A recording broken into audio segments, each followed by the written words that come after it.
గాలి కూడా ఊపిరి బిగుబట్టినట్టుగా నిశ్శబ్దంగా ఉంది. ఆ కోటలో ఒక విచిత్రమైన శబ్దం వినిపించేది. అది గాలి కాదు, అలా అని జంతువు కూడా కాదు.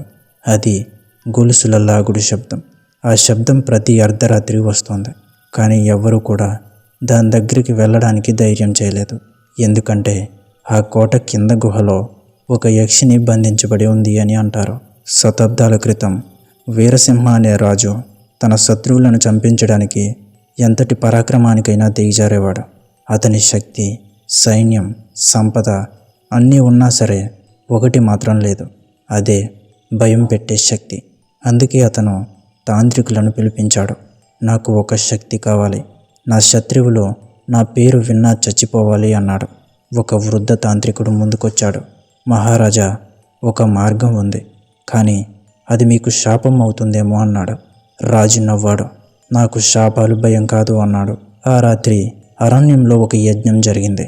నల్లని పొగ, రక్తంతో గీసిన మంత్రచక్రాలు. అప్పుడు గాలి గట్టిగా ఊపిరి పీల్చినట్టు ఆగిపోయింది. ఒక చీకటి ఆకారం కనిపించింది.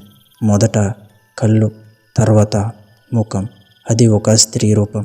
కానీ ఆమె కళ్ళు మానవులవి కావు. అవి ఆకలితో ఉన్న ఒక మృగం కళ్ళు. ఎవరు నన్ను పిలిచింది అని ఆమె గుసగుసలాడింది.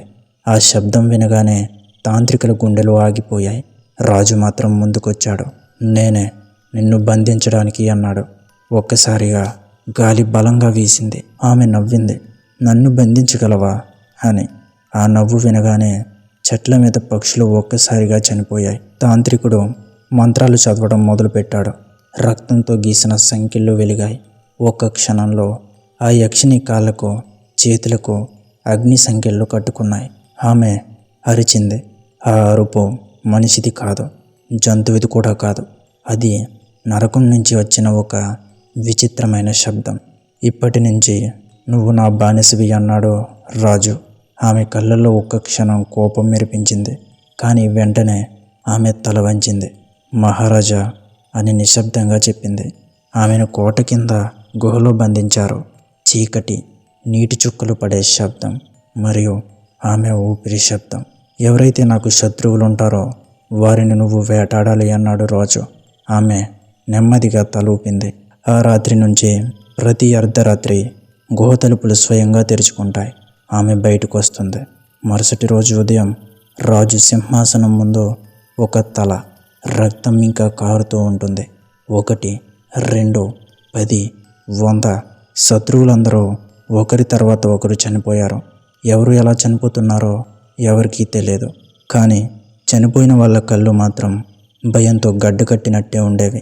రాజు ఆనందించాడు. ఇది నా శక్తి అన్నాడు. కానీ గుహలో ఆమె ఒంటరిగా కూర్చుని ఉండేది. ఆమె జుట్టు రక్తంతో తడిసిపోతూ ఉండేది. ఆమె పెదవులపై రక్తపు చారలు. ఆమె కళ్ళలో ప్రతిరోజు కొంచెం కొంచెంగా కోపం పెరుగుతూ ఉండేది.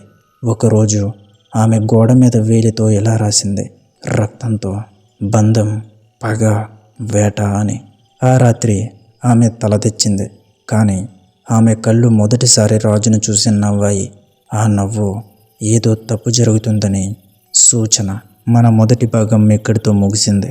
మీకు గనక రెండవ భాగం కావాలి అంటే తప్పకుండా కామెంట్ చేయండి.